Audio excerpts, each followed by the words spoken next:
Hello, everybody, and welcome to the latest episode of SEPA Paranormal Chronicles. Today, I have got a guy who's got a bit of a funny accent, even worse than mine. I have with me the Bishop Robbie Crossan. He is the exorcist for the Independent Catholic Ministry. We're not going to talk about Star Trek. We're not going to talk about Star Wars. We're just going to talk about this, Robbie. So, welcome, my friend. How are you? Upset now you're not talking about Star Trek.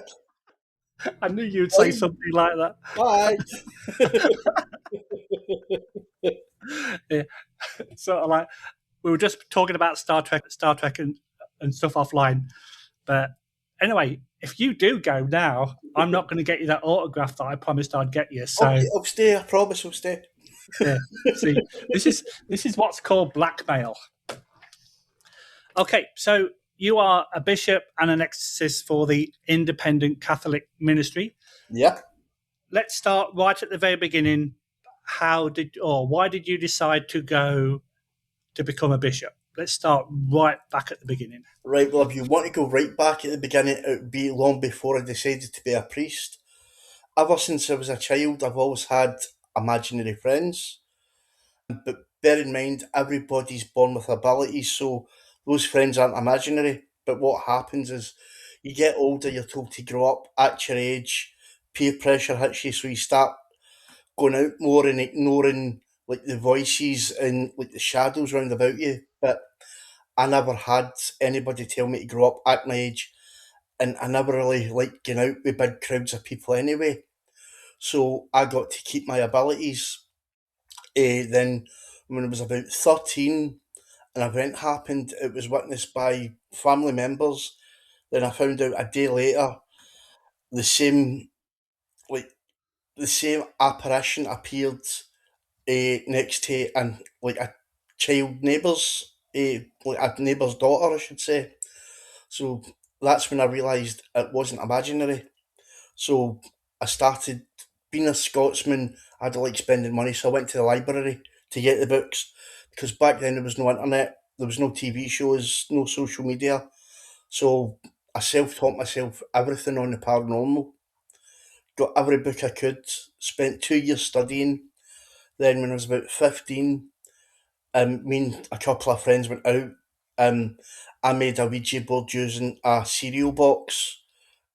Just wrote names on, letters on it, and numbers. Stole one, well, not stole, borrowed one of my dad's shot glasses without telling him, and used that as a planchette. Had a torch, a little, really basic voice recorder, like back in the 80s. They were like that size and took about 12 batteries. And I made dowsing rods out of just two bits of bent copper pipes. And we went to the local graveyard and we were starting to get responses. And I was like, cool, I want to keep doing this. So I started researching more. And the more I was researching, the more I was realising there were certain things I could do but no one else could do. Then people were asking me, oh, can you do past life regressions? And I thought about it. I went, actually, let's try, see what works. And I was getting result after result after result. And to this day, I'm still doing them for people. Then I was able to transfer my abilities onto other people so they could see what I could see. So basically, you could be in a room and I'd do what I do, then all of a sudden you'd be standing in the same location, but you could see the building the way it was when it was being used, and you could see people walking about doing their jobs or doing their daily routines. Wow. So, and what age were you when you could I that was kind of thing? That kind of stuff started between the ages of 15 and 18. So by the time I got to 18, I grew up in a really strict Catholic background. My gran went to church every single day, twice in holidays obligation. So as soon as I made my first communion, she had me set up to be an altar boy. So I did that for basically 10, 12 years. And by the end of that, I knew word for word everything a priest would do for every type of service. So I thought, well, it's a job for life. So I entered seminary school, but the more I learnt about Roman Catholic theology, doctorate, um, canon laws, Vatican laws, cardinal laws, the more I realised it was like a secret man society and I wanted nothing to do with that. So I left that after about 2 years and I joined the Independent Catholic Church. Completed my training with them, which only took another 2 years. Then I was ordained a deacon in 1994. So a day after I was made a deacon, the Archbishop pulled us into the office and went, right, we know what you can do. I went, what do you mean, you know what I can do? And he went, well, we do background reports on everybody. We don't just let anybody come through the doors. So I was like, right, so what do you want me to do then? Do you want me to leave? And he went, no, we want you to be an exorcist. And I, without a blink of an eye, went, no thanks, I've seen that film. And he just burst out laughing. And he went, you've not got a choice, you've been given a gift, you need to use that gift to protect people. So after about 10 minutes of thinking about it, I went, right, fair enough, I'll do it. So I shadowed an exorcist while I was still training to be a priest for 3 years. So I did exorcism study as well as priestly studies for that 3 years. Then I was ordained, then let loose to the public. And so I did that for about 20 years. Then I was ordained a bishop. And now I'm head of the ministry because Wow. all the other bishops have died off. So I'm the youngest one left, kind of thing. And that is like a fascinating story. Yeah, the fact that I've seen that movie too. I know exactly which one you're referring to. But what was going through your mind when he said, "I want you to be an exorcist"? Because you said that you spent 10 minutes thinking about it. It was the fact, But like, just I kept thinking of this, like, pea green soup getting splattered all over me. And I was like, I don't want to be a part of that. But thankfully, that's never happened. so before you were told, let's not you weren't asked, you were told Yeah, that I you were was going to told. be that you were going to be an exorcist. And of what you know now, but we're going to go into more detail in a bit. How does your thoughts on how you thought it was going to be to how it is, how different were they? Actually, not that different, to be honest with you. Apart from the spinning heads, I've never seen anyone levitate. Again, I've never seen anybody spew sick over me. But apart from that, by the book, everything's the same. I mean, there's roughly, how do you explain it? There's about 400 years worth of excellent documented case notes. I mean, the exorcists we know today first started in the 1600s by St Benedict. He wrote the rule book on exorcisms. So every exorcist goes by that standard format, and so because of that, we've got to keep exact case notes. We've got to explain everything that's happened, everything that's going on, everything that was said and done. So you can basically read back in those case notes when you're studying to be an exorcist, and it always follows the same type of pattern.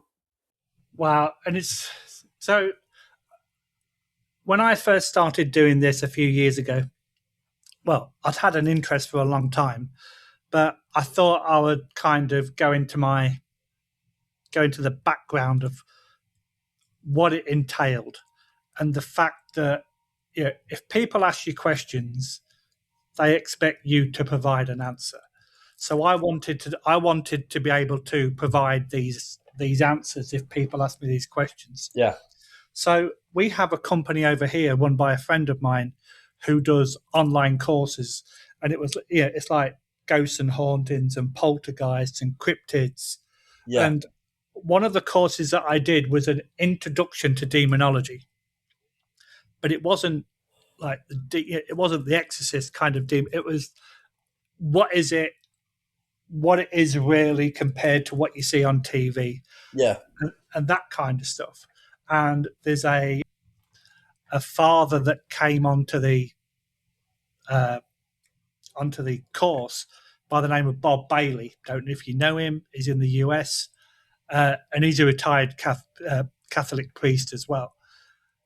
And he was telling us what it was like from a a priest's point of view. So a lot of people, and you've already mentioned, they go into they expect to have green soup all over them. They expect to see people levitating off a bed. They expect to see a spinning head. But what does an exorcism actually, what does it mean to start off with? And how do you interpret that word compared to what people's opinions Right. are? Well, the easiest way is to explain from start to finish the actual process. Not every case is an exorcism, needs an exorcism, only maybe about 1%. So for every 100 cases that gets passed through my door, only one of those will be an exorcism. So we've got to scrutinise everything. So to start with, say for instance you contact me and say so and so might be possessed, like your wife might have, like you think your wife's possessed by a demon, we would ask you and her like a standard block of 100 questions to get a rough idea of what's going on. Then we would interview any family members or friends to see if they've witnessed anything. Then we'd ask you to release your medical reports to us to see if you're a wee bit loopy.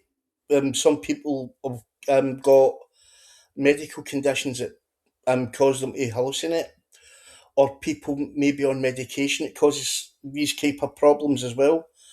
Even recreational drugs. I mean, people that take certain types of happy things, or even certain alcohols can cause the problems. So we've got to debunk absolutely everything. We've also got to do background reports on your property, any property you've lived in, the land your property's on. We've got to do like personal history on you as well to make sure you've not done anything stupid, like played with a Ouija board when you were younger.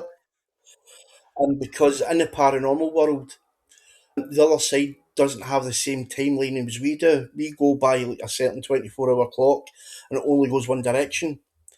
I mean, in their realm, I call it spaghettified. It's like there's no past, present, future.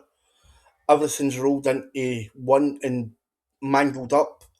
So you could speak to a ghost today and they would remember you speaking to them, but you've no memory. Then in a year's time, you contact them again and they've got no memory of contacting you, but you've got memory of contacting them because the timelines are all messed up. So we've got to work out exactly what's going on.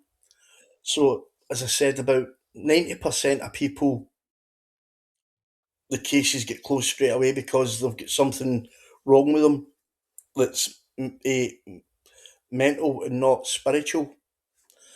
There's roughly about 10% of cases where it's just a basic house cleansing because something's followed them home or something's been in the property when you've bought it. Then, as I said, there's that one case where you can, we've got to whittle it down because what we've got to do is look at the person, see how they're acting as well, because certain movements and suggestions tell you there's something not quite right with them. Like some cases, people start twitching really badly and their bodies will start contorting. Their eyes will start even changing colour or changing shape.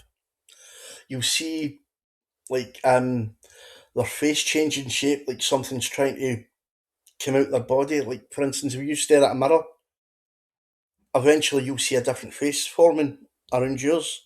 So we can physically see that as well coming through the person's physical face. So I know that, obviously you've done this for a little bit longer than my 4-week course. So I'm going to abide by what you say. But how true is it that if it is a genuine possession, Yeah. that let's just call it an entity for want of an easy expression. I don't like using the D word too much. Yeah, because not all D words can enter a body. It could be a nasty Correct. ex-human. Exactly. So how true is it that the fact that they say that a stereotypical exorcism, the body can contort into ways that it can't normally do it, and Yeah. then the person has no recollection of that afterwards.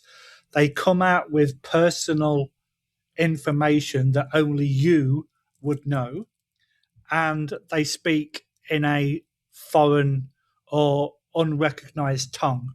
Yep, I've had Let's all just that. say, yeah. I've had, So, oh, I go was on, just sorry. about to say, my last case, I had all those three things in the one person. So, all those are, I'm going to use the term gospel. I'm talking to a bishop. I'm going to use the term gospel. So, they are the gospel truth of a stereotypical Yeah. possession. Yeah, they'll know things they're not supposed to know. They'll start speaking the dead languages like Aramaic, Latin. I mean, I had one guy speaking in a, what was it? It was Irish. No, sorry, it was Welsh Gaelic, and he'd never been to Wales before in his life. Which was confusing because we didn't find that out until after, because we record we record everything we do. We do video recordings, we do audio recordings to make sure we've got everything logged. And it wasn't until about a week later somebody went, "He's actually speaking in Welsh." Wow. So, the wife just got somebody at the door. That was what was distracting me. So, yeah, so when I did my course, they were saying that the Roman Catholic Church, when they introduce priests to become exorcists, that one of the first courses that they kind of put them on is to recognize mental health. Yeah, you've got, as I said, 90% of the cases are all mental health. So you've got to know what you're dealing with, because you don't want to go in to do an exorcism if one doesn't need done. That's like, an exorcism is the last resort. It's like, if nothing else can be done, then it's got to be that. So we're trained on like basic mental health strategies, so we can look for like body language, how they present themselves, how they talk to other people around about them. I mean, we study them for weeks and sometimes months at a time before we'll even go to their door. Because of like video chatting now, like we're doing, it's a lot easier to communicate with people. You don't need to keep travelling every day to go and see them. So you can speak to them every day through video chat. And yeah, let's just use the movie Exorcist as an example. I know it's Hollywood, but It was loosely based on a true story. loosely, Very loosely. yeah. But during a possession, the individual can be absolutely 100% normal 1 minute, and then, like the flip of a coin, they can be evil, vindictive, and that is that how you kind of seen it as well? Yeah, and it's physical things as well. And for instance, I do a couple of little tests on people. I won't say what they are here, because then, in case somebody watching this can turn around and try and fake what they've been possessed. But there's a few things I'll do before I'll start the exorcism. Then I'll repeat it after the exorcism to see if I get the same results. Yeah, So and I can actually relate to that, because I spent my time in England as a paramedic, and we had people that were faking seizures just to get public attention. yeah, And so we used to kind of do two things. We used to flick the eyelash, and if it flickered, the person was not unconscious; they were faking it. But one of the most funny ones was to lift the hand and put it over the face, and if it dropped to the side, they obviously you're didn't want to get conscious. smacked in. Yeah. Yeah. So is that the kind of similar thing that you're getting at? Well, we do physical things, but I've got other tests as well using different types of, I can only say, objects. Right. Okay. What I'll do is they don't know what the objects are, so I'll let them hold them to see what happens. And if I get a reaction, then it's possibly possession. If I don't get a reaction, then you know it's not a possession. That makes sense. So Yeah, and there's like I three can kind different of things. I can kind of guess what those objects are now that you've said that. Well, So one of them we know I can guarantee one is a religious object and it's been blessed, but I'm not telling you what the other two are. Yeah, no, and that's what I was getting at. You can Yeah. probably guess that. Yeah. So let's go back to your very first genuine one. Obviously, yes, you've had the training, but this is your first real confirmed exorcism. So, what was going through your mind, and how did you feel going into that location, for want of a word, and then how did you feel afterwards? It's the same reaction for every case I take up. How do I explain this in words that everybody would understand? You're basically baking bricks, but you can't show you're baking bricks, if that makes any sense. I do have that explicit thing checked. So if you want to, I know you're a bishop, but if you want to curse, feel No, free. I won't. But you're, you're basically filling your tenor ladies in like big Yeah, boy pants, but you can't physically show you're doing that. yeah. So, as I said, the first sign of weakness, they will jump on that. So, you need to hold all your emotions back until you basically get out that property. Because any case, like, can be your last. You can walk in and you're having to be carried out a little black box. So I am kind of going down the road that, like I say, because of the stressful situation, it's probably not unknown for you guys to actually break down afterwards because of all the stress. Well, basically, we for about 2 or 3 days before we go to a case, we go into prayer for that full 3 days. And some people do longer, some people do it shorter. But once the case is finished with, the first thing I do is head home, go for a shower, then like I have a few shots of whiskey to try and calm my nerves. And you're a Scottishman as well, so that's part of the course normally, isn't it? Yeah, but again, it's like it'll be more than I normally take in an average week. Put it that way. Yeah. And So go on, carry on. but Sorry. again, it's not once the case isn't finished. Once you leave the house, you've got to constantly follow up for maybe 3 or 4 weeks, contacting the person on a regular basis just to make sure they're okay as well, because it's not just you and your team. You've got to worry about mental health. It's the family and the person that needed your help. You've got to make sure, but they're mentally fine afterwards as well. which, which makes sense. So you've already mentioned about preparation.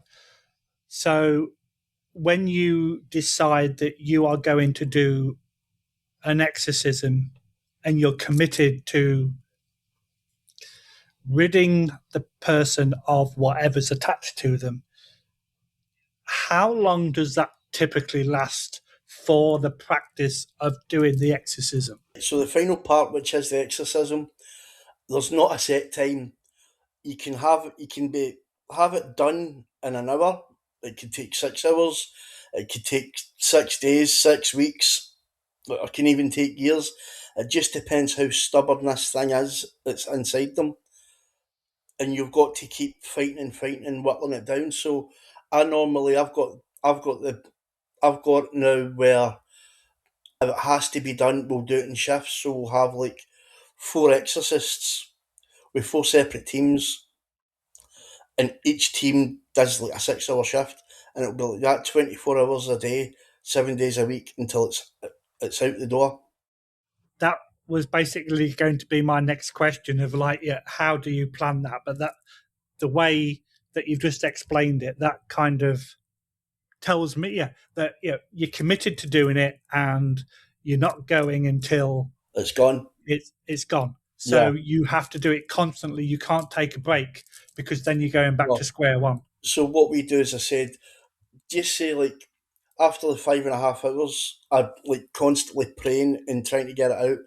The other team comes in, and the bishop or the exorcist, I should say, sorry, will start reading at the same passage I'm reading, and we'll do that for half an hour. Then once he's got his like mantra going, my team can leave and his team take over. Then when he's at the 5.5 hours or she's at the 5.5 hours, the next group comes in and just repeats. Then we just keep doing that and doing that and doing that until somebody goes, well, hey, it's gone. I wish you hadn't put it that way. But it's not like, yeah, woo, woo. So that's basically what I was going to ask next. How do you know when it's gone? You can see the person changing. They get back to who they, well, to start with, the person basically flops in the chair or the bed or whatever, and you can physically see a weight lifting from their shoulders.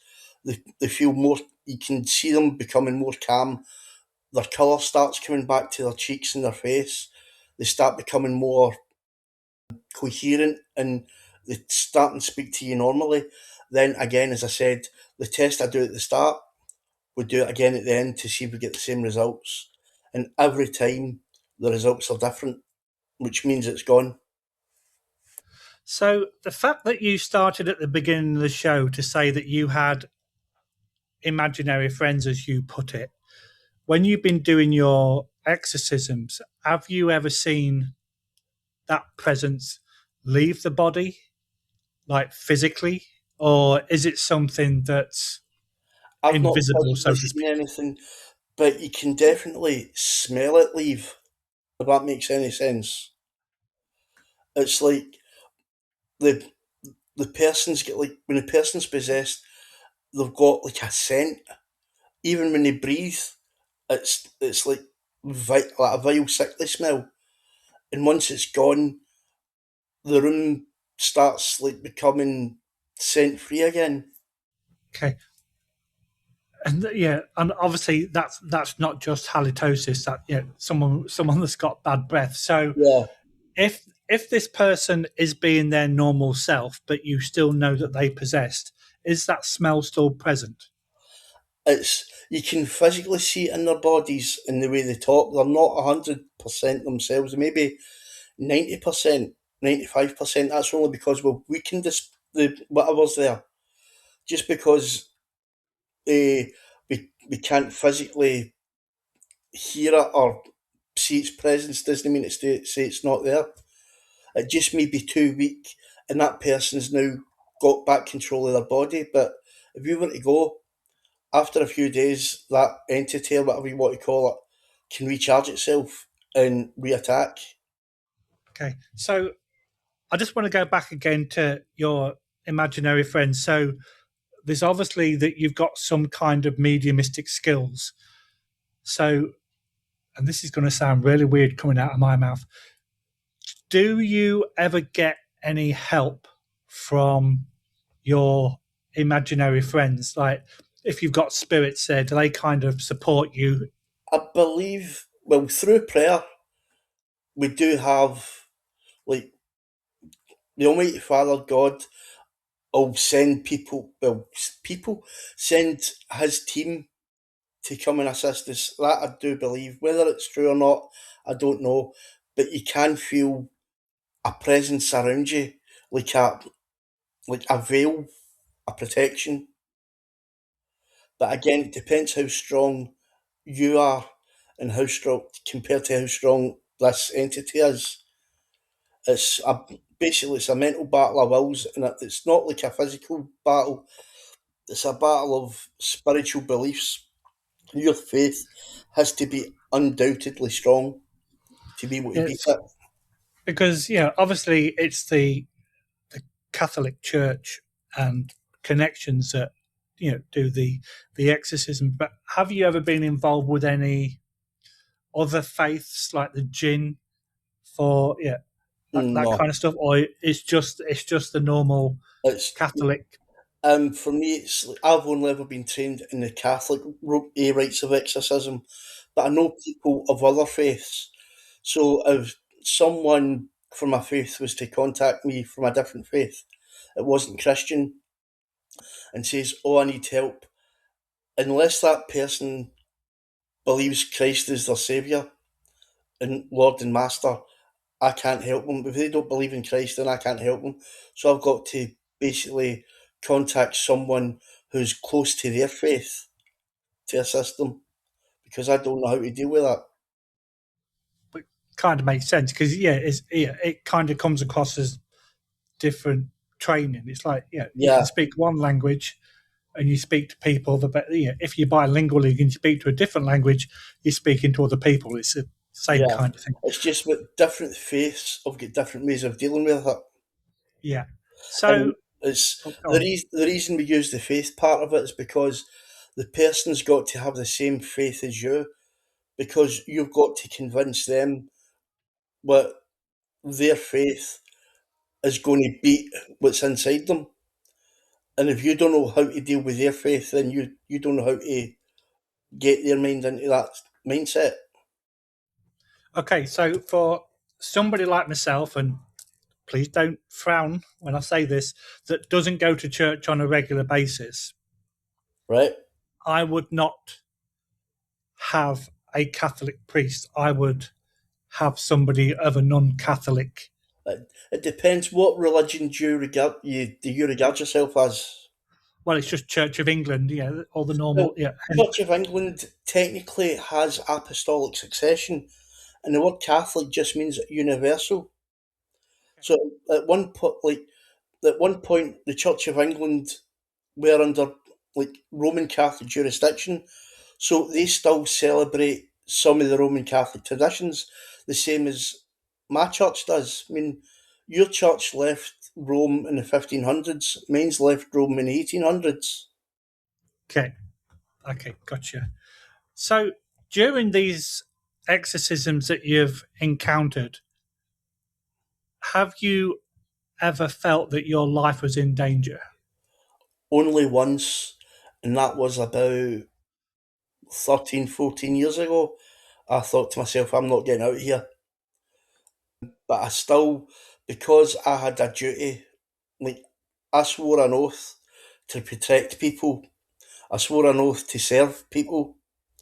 When you're ordained, you've got to basically do this whole prayer speech about how you're going to serve God, you're going to shepherd His flock, you're going to look after His flock, and a shepherd would basically die to protect his sheep.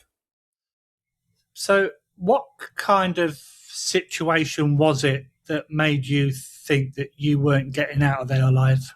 Well, the person, they started shaking violently to the point where their physical strength became really, really bad. And a couple of people I was with started getting scratch marks. Like a couple of team members were getting scratch marks. One had scratch marks on their legs, one had scratch marks on their back, one was scratched on their neck, and it was like three big claw marks going all the way down. And again, the same happened with a different team. When was it? 3 years ago, 4 years ago, something like that. And close to close to Doncaster. Okay. When I was at a case there.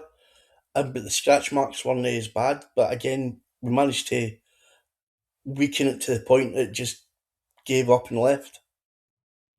Yeah, so I'm not dealing with this Scottish dude anymore. I'm out of here. So it's interesting, and I tell people a lot that when you see some of these TV shows, that when somebody gets scratched, they automatically think that it's an evil entity, a malevolent force.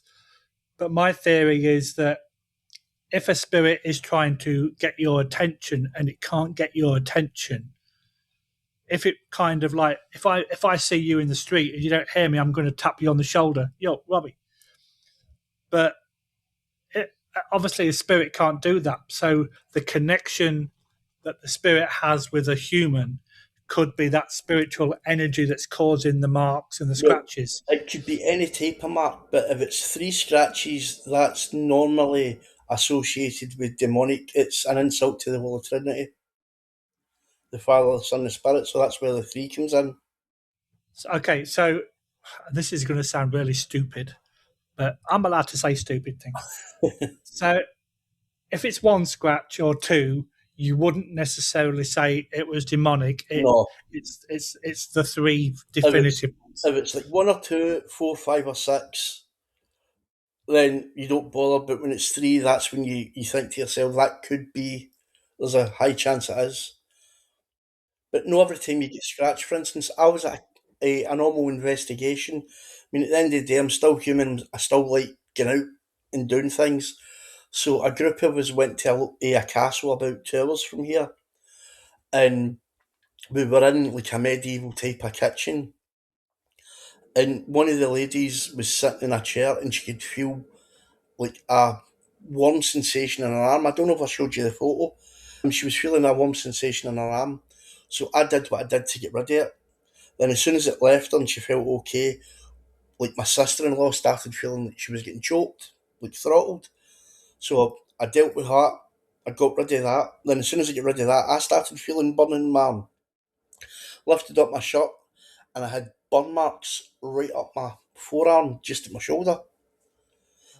And it wasn't until after, like, I got rid of that, obviously, but after like, about halfway through the night after that, we found out by just looking at different things around where the castle was used as a prison at one point, and like in the dungeons, or like where the foundations are, there's like little caverns, and apparently before the 1500s, if you were a Protestant, you were basically thrown in there. Then after the 1500s, if you were Catholic, you were thrown in there, and punishment was either hanging or burnt at the stake if you didn't convert. So then I'm thinking to myself, hold on, one person gets strangled and the other two get burnt. So it wasn't necessarily a negative energy per se. It could It have been could have something been, telling us, I'm yeah, here, I need help. interesting. So once I So got that, once I got that, that but that burn mark, I thought to myself, well, you know, if you leave an investigation with a trophy, you need to get back. So I'm booking myself back to go to it again. just to see what happens. Yeah, That's called being a glutton for punishment, I believe. it's not. It's just like making sure it wasn't a one-off. Well, that's it, and that's part and parcel of your job. Yeah, if Yeah, somebody gets evidence at one location, you go back to try to replicate that evidence to yep, see and if you that's can get the exactly what I same want thing to do. again. I want to try and replicate it. So I'm going to put you on the spot now. If you thought that you had an attachment or you were experiencing the start of what you thought was a possession, how would you deal with it? I would contact one of the people I know that are exorcists, and I'll go, "Come and deal with me. You never fight. Sim- You never fight your own battles. You get other people to do it for you." yeah. So it and that kind of brings me along. It wouldn't be possible for you to fight your own battle per se. I don't know. I've never tried, but you're always wanting backup. Yeah, You don't go out to you don't go out to a battle with people with knives and you take flowers with you. You want to be like kitted up as much as possible as well. yeah. So one of the things that I didn't speak about at all. They spoke about on the course, and you're going to know exactly who I'm talking about. And if you don't, you're fired. Annalise Michelle. Are you familiar with this name? She was one of the main people who was needed an exorcism, and it almost went dodgily wrong. Yeah, she was German, from Bavaria, and her she actually died of malnutrition. Yeah, while doing it. Yeah, But the yeah. case, how do you explain it? The Vatican, they didn't do the case properly. What they were doing is how do you explain it? They were praying that much. They didn't think about looking after her physical Yeah. well-being. They were just thinking about saving her soul and not her body. So basically, normally what happens if somebody's in that kind of state, we'll try and give them like little bits of food. We'll dampen their mouths with um like soaked pieces of um cotton wool to Uh, try and get them to drink. yeah, But the Vatican didn't do anything like that. yeah. and that kind of puts forward the fact that this is why you work in teams, because you can be so engrossed in what you're doing, then one of your other team members can go, okay, yeah, Yeah, this is what we need to do, and they can kind of intervene while you're doing one thing. They can yeah. moisten the mouth and stuff So like that. when I go into a case, there's myself who's the lead exorcist. I'll always have another exorcist with us, and they'll be the assistant exorcist. So if anything goes wrong, they can jump in and take over for me. Then I've got 3 investigators as well. So their job is just to watch the person to make sure, like, in case we miss anything. So as you said, if something happens to them, they can like hold them down or they can give them assistance. And one of the people's also got to have basic first aid training. Yeah, because if the body's going to contort into ways and means that it's not designed to do, then once it's all over, you need to make sure that that person's Yeah. fit and So healthy to the best of their ability. so like we've like my team, we've got mental health professionals or people that know about mental health. We've got people that know about first aid. Then you've got like the exorcists. Then everybody else chips in to do the basic and background investigation. Yeah, I I just had a thought come into my head because I've got the medical background. You imagine a paramedic crew, an ambulance turning up, and you go, "Yeah, this person's got a broken arm because they've just been possessed," and you can imagine the crew going, I, Yeah, but I'm sorry, what?" what happens then is the police. Normally you get Yeah, the little ninos and the police show up, but normally in that case we've got to involve authorities anyway. yeah, for sure. That's part. That's part of in the documents. We get people to sign stating what basically if anything does hit the fan, then we've got to get the authorities involved just for legal purposes. Yeah, which makes perfect sense.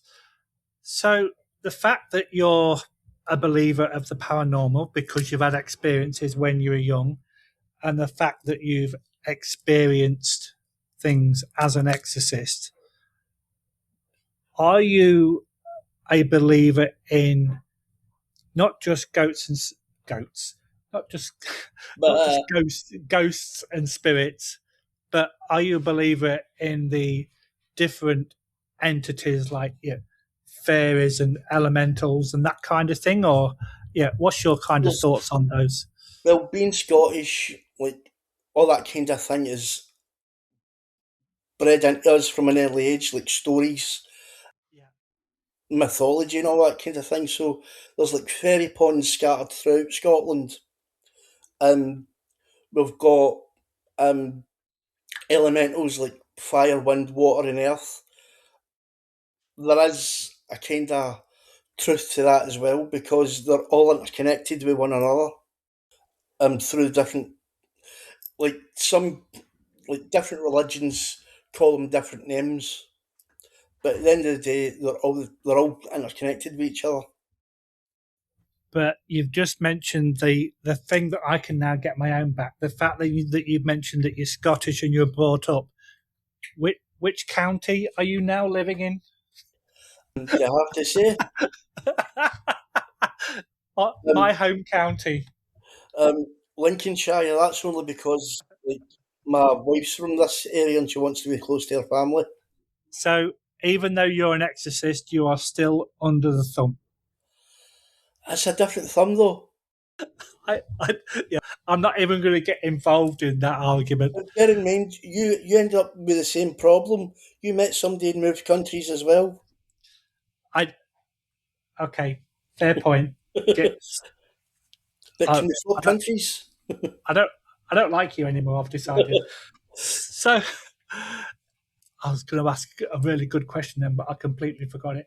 So if somebody, I've just remembered, if somebody thinks that they've got an individual who they've already experienced the contortion of the body, or they've heard them speaking in a foreign tongue. You've already mentioned about the questionnaire. What would be that individual's next course of action? Are they going to go to their local priest, or are they going to reach out to you as individuals? No, what happens is if what I'll do is I'll do the initial investigation. If I can get to the client's house, I'll go to the client's house. If not, I'll reach out to other people I know who live close enough to them, and I'll pass the case over to them, but I'll ask them to keep me in the loop so I know what's happening with it. Yeah, because being, like I say, with a medical background, the medical profession, they I won't say that they disbelieve, but they think it's going to have a rational explanation. Well, we've got to debunk everything, so it's only when it doesn't become rational that's when it becomes paranormal.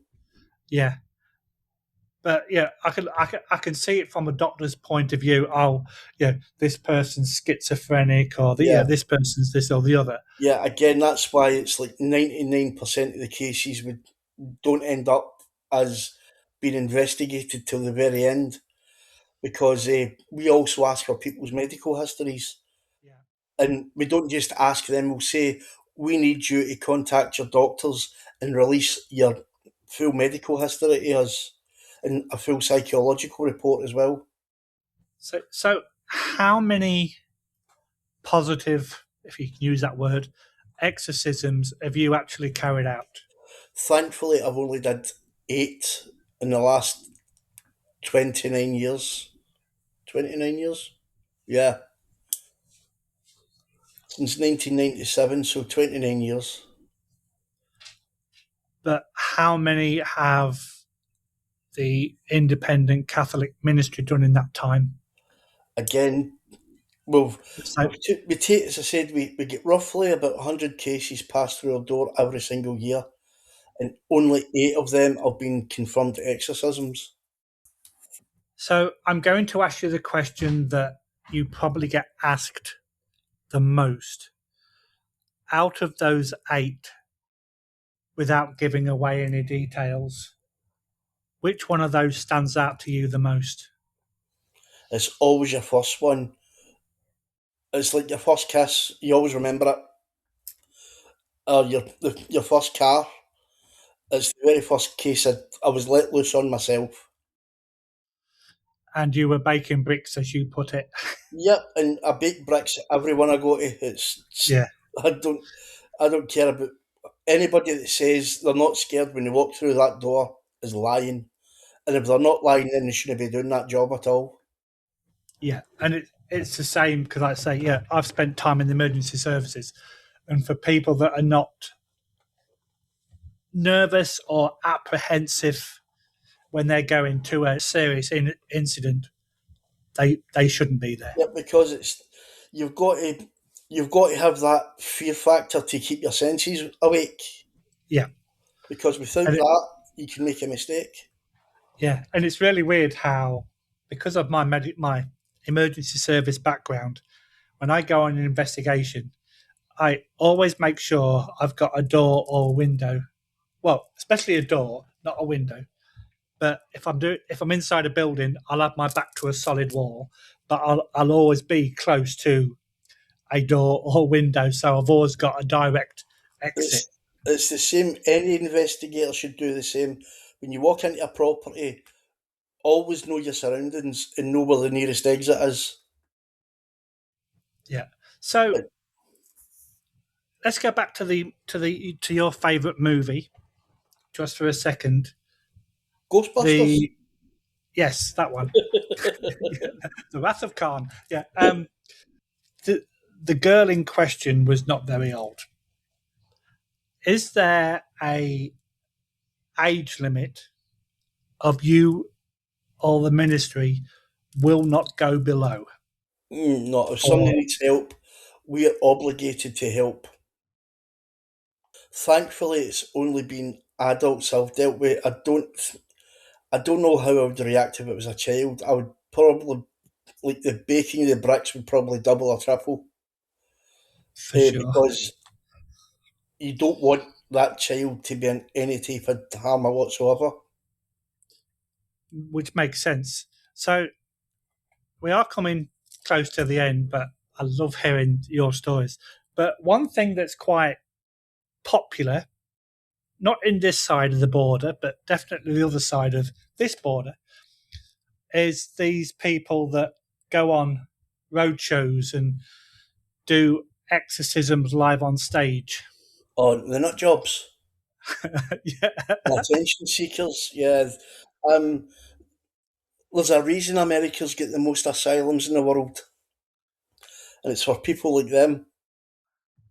Yeah, because I don't class myself as being an expert, but yeah, if you're walking down an aisle of a theatre or a hall or whatever, and then you just pick on some random dude and go, "You're possessed." It's like, and These it's not until then that they then start acting up, which uh, I find these highly these amusing. people are a danger to society, and they're attention seekers, and they'll kind of prey on the weak-minded and the vulnerable just for sheer profit. It should be totally banned.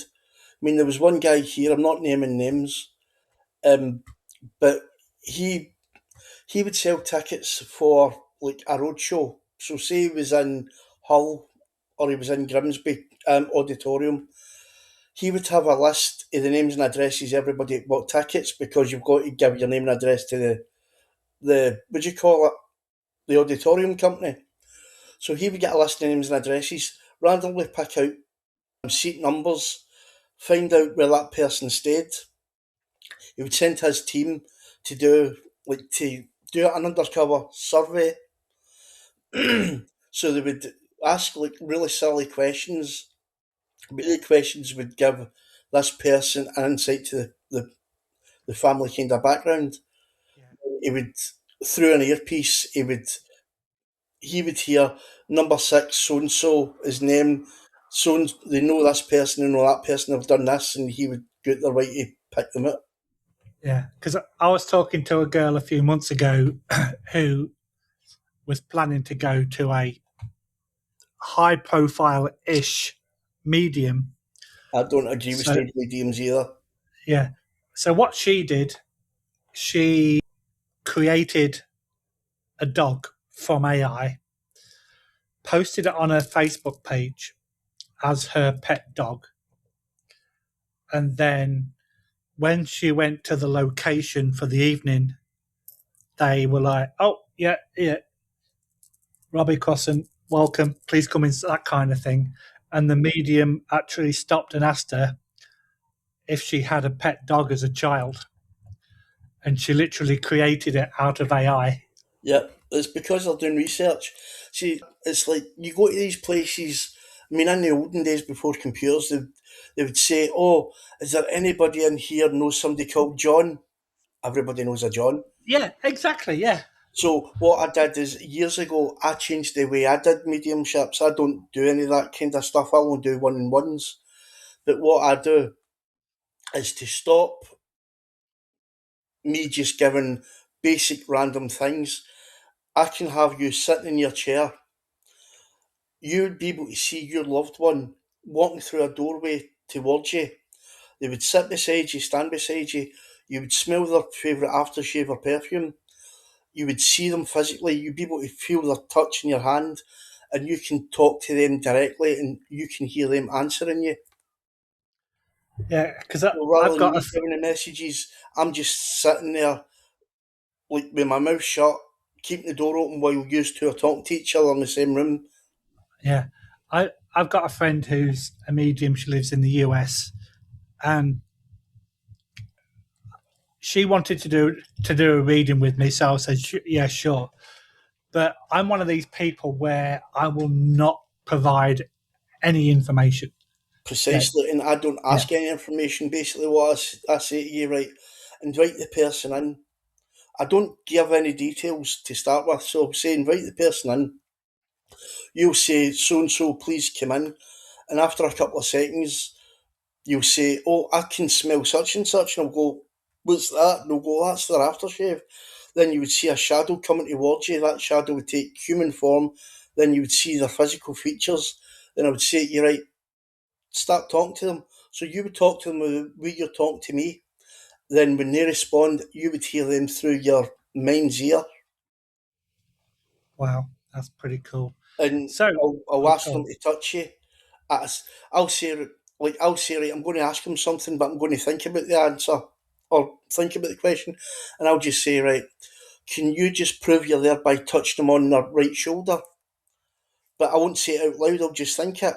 Then all of a sudden, you'll go on your right shoulder, like straight after it. And that's the kind of evidence that people want. Yeah, so Yeah, I do it that way. To me, that way is more personal. It's no me giving messages, it's you physically having an hour's conversation with your loved yeah, one. which makes perfect sense. Okay, my friend, we are coming to an end. So, what's Okay. next on the agenda for Robbie Crossan? Well, once I finish here, I'm kind of binge watching Strange New Worlds before the new season starts. So I'm up to, I'm about halfway through season 4. I did mean professionally, but okay. Oh, professionally, right? Professionally, I've got an ordination coming up in 3 weeks where I'm ordaining a new deacon who's also going to be an exorcist. So they've completed their training. So I'm just finishing off the touches for that. I've got all the paperwork ready. I've dug up, I've dug out all my investments needed. And so I just keep looking in my bag to make sure I've not forgot anything. You need a checklist, dude. I've got a checklist, but I still think to myself, if I miss something off a checklist, so I keep going back to check. Are you one of these people that would actually forget the checklist? Yeah. I write down a list for Asda, go to Asda, and I've not got the list with us. So then I've done that. I've done that before. It's so annoying. so now what I do is I put the list on my phone on the notepads. And then you forget your phone. No, I don't forget the phone, but normally what happens is I delete the notepad by hitting the wrong button. Yeah, that's just like part and parcel of like everyday life now. Okay, my friend, it's been an absolute pleasure talking to you. I'm really glad that I reached out. I've definitely learned a lot tonight. All I can say is thank you, and I know it's getting pretty late there, so you have a great rest of the evening Yep, and enjoy Strange New Worlds. good. Oh my God! live You long, had and, live long and keep it creepy. you just had to do it, didn't you? Take care, Bobby. Thanks a lot. Right, right, good night. Bye Bye bye. now. Bye everyone.